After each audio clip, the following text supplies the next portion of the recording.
పిల్లలను తల్లిదండ్రులు కంట్రోల్ చేయట్లేదని స్కూల్ హెడ్ మాస్టర్ గుంజీలు తీసిన ఘటన విజయనగరం జిల్లాలో జరిగింది. పిల్లలు చదువులో ఆవేదన వ్యక్తం చేసిన బోపిలి మండలం పెంట జడ్పీ హైస్కూల్ ప్రధానోపాధ్యాయుడు రమణ వారి ముందు సాష్టాంగ నమస్కారం చేసి గుంజీలు తీశారు.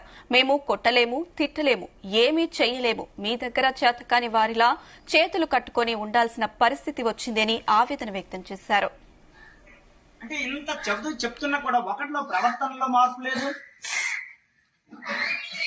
ఒక చదువులో మార్పు లేదు, ఒక రైటింగ్ స్కిల్ లేదు, రీడింగ్ స్కిల్ లేదు. అసలు ఏంటి ప్రాబ్లం? మీదా మాదా? మాదేనా? మాదైతే చెప్పండి.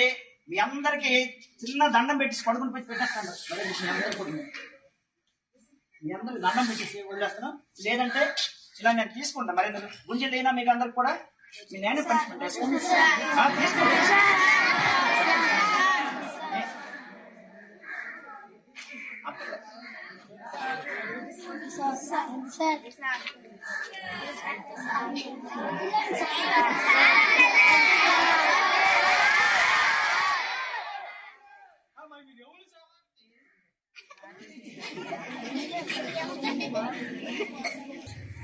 ప్రియమైన తల్లిదండ్రులారా, మాకు చేతనైనంత వరకు ఇక్కడ మేము చేస్తున్నాం.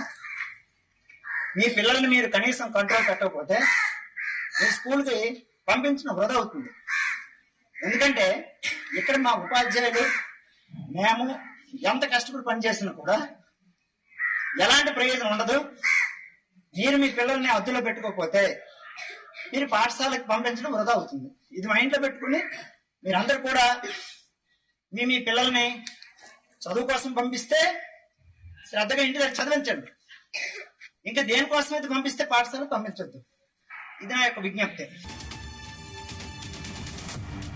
ఈ వీడియో సోషల్ మీడియాలో వైరల్ అవ్వడంతో మంత్రి నారా లోకేష్ స్పందించారు. పిల్లలు విద్యా పురోగతి అంతంత మాత్రంగా అవుతని, చెప్పిన మాట వినడం లేదని, విద్యార్థులను దండించకుండా గొంజీలు తీసిన వీడియో సోషల్ మీడియా ద్వారా నా దృష్టికి వచ్చిందని ట్విట్టర్లో పేర్కొన్నారు. హెడ్ మాస్టర్ గారు అంతా కలిసి పనిచేసి ప్రోత్సాహం అందిస్తే మన ప్రభుత్వ పాఠశాలల పిల్లలు అద్భుతాలు సృష్టిస్తారు. వారిని దండించకుండా అర్థం చేసుకునేలా మీ స్వయ క్రమశిక్షణ, చర్చ, ఆలోచన బాగుంది. అభినందనలు. అందరం కలిసి విద్యా ప్రమాణాలు పెంచుదాం. పిల్లల విద్య, శారీరక, మానసిక వికాసానికి కృషి చేసి వారి బంగారు భవిష్యత్తుకు బాటలు వేద్దాం అంటూ మంత్రి సూచించారు. మాదైతే చెప్పండి. మీ అందరికి చిన్న దండం పెట్టి పడుకుని పెట్టి పెట్టేస్తాను.